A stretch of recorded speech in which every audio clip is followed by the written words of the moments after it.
যায় যে এই সমাজের মধ্যে সবচেয়ে বেশি আত্মত্যাগের যেই প্রফেশনটা সেটা হচ্ছে আমাদের ডাক্তারদের প্রফেশন।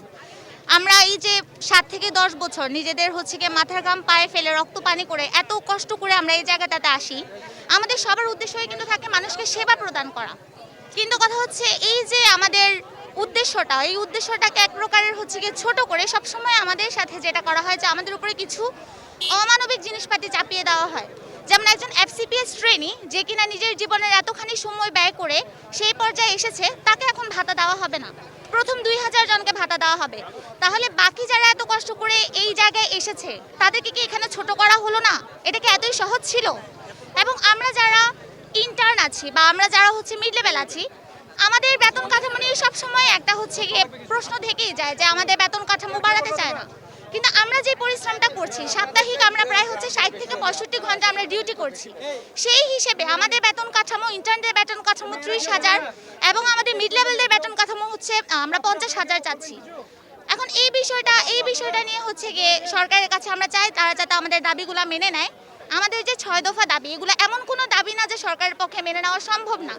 আমরা এমন কোনো দাবি রাখিনি।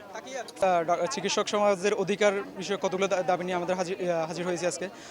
গত 19শে মে স্বাস্থ্য অধিদপ্তর কর্তৃক একটা প্রজ্ঞাপন জারি হয়েছিল, যেটাতে ট্রেনিং চিকিৎসক যারা 1000-এর পর যারা র্যাঙ্ক হবেন তাদেরকে ভাতা দেওয়া হবে না। আর বেসরকারি চিকিৎসক যারা আছেন তাদেরকে উপজেলায় 2 বছর ট্রেনিং করতে হবে। দেখেন, একজন ডক্টর জীবনের 6 বছর গ্র্যাজুয়েশন, তারপর একটা দীর্ঘ একটা লং একটা প্রসেসের মাধ্যমে দিয়ে পোস্ট গ্রাজুয়েশনের জন্য যায়। পোস্ট গ্রাজুয়েশন জিনিসটা যেমন দেখেন আমাদের দেশের স্বাস্থ্য ব্যবস্থায় উন্নতি হওয়ার জন্য ধরেন একটা বিশেষজ্ঞ চিকিৎসক প্রয়োজন।